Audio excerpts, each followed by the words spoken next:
নমস্কাৰ আপোনালোকৰ কুশল কামনা কৰিলোঁ লগতে আজি পাঠ্যক্ৰমত পাঠ লৈ আহিছোঁ 1970 চনৰ পৰা 2000 চনৰ ভিতৰত অসমীয়া নাটকত পাশ্চাত্যৰ প্ৰভাৱ কেনেদৰে পৰিছে বা ইবছেনীয় নাট্যৰীতি বিষয়ে আলোচনা কৰক।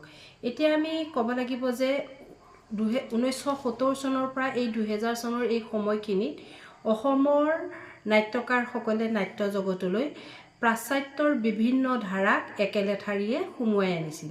সেই ধাৰাসমূহ আছিল এবছাৰ্ড ধৰ্মী, এপিক ধৰ্মী, মনোবিশ্লেষণমূলক ধৰ্মী।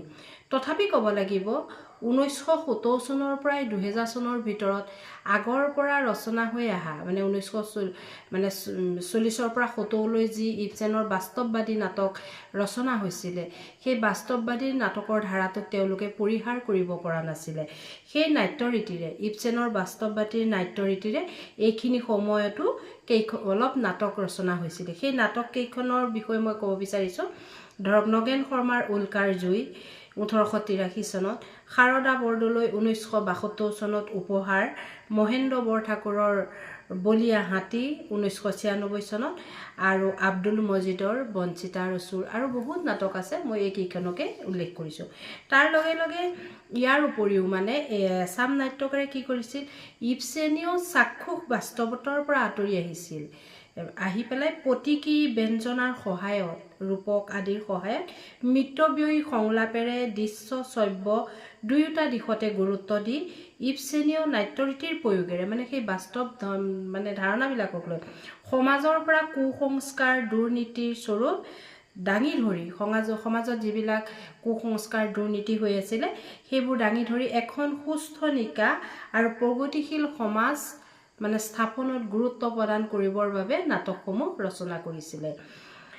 তাৰে কেইখনমান নাটক হৈছে উল্লেখযোগ্য নাটক: হিমেন্দ্ৰ বৰঠাকুৰৰ বাঘ, অৰুণ শৰ্মাৰ চিঞৰ, মহেন্দ্ৰ বৰঠাকুৰৰ জন্ম আৰু মুখ্যমন্ত্ৰী, আলী হাইদৰৰ এখন নীলাজ মানুহৰ দেশ আৰু অহৈতুকী স্বদেশপ্ৰীতি, মুনীন শৰ্মাৰ সভ্যতাৰ সংকট, হাতী আৰু ফান্দী, সন্ধিক্ষণ আদি উল্লেখযোগ্য। কিন্তু এইখিনিতে ক'ব লাগিব যে নাট্যকাৰসকলে ইবছেনীয় বাস্তৱধৰ্মী নাট্যৰীতিক নতুন নতুন মাত্ৰা প্ৰদান কৰি সমাজতান্ত্ৰিক বাস্তৱধৰ্মী নাট্যধাৰা হিচাপেহে চিনাক্ত কৰিব বিচাৰিছিল। আৰু সেয়ে কি কৰিছিলে, টলষ্টয়, মেক্সিম গৰ্কী, চেখভ আদি নাট্যকাৰসকলৰ প্ৰভাৱত নতুন বাস্তৱধৰ্মী নাটকৰ ধাৰাটো আৰম্ভ কৰিলে।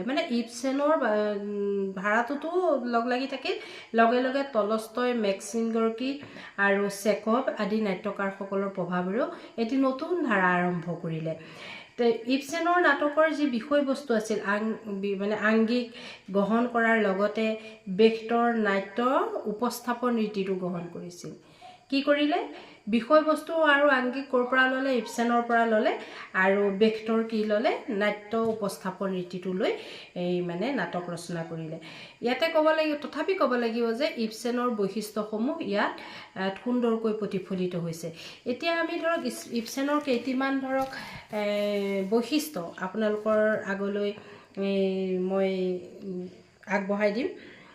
সেই বৈশিষ্ট্যসমূহ হৈছে ধৰক, ইবছেনে নিজৰ নাটকত সমসাময়িক সমাজ জীৱনৰ আচাৰ নীতিসমূহক হাস্য আৰু ব্যংগ মিশ্ৰিত ৰূপত মঞ্চত উপস্থাপন কৰিছিল।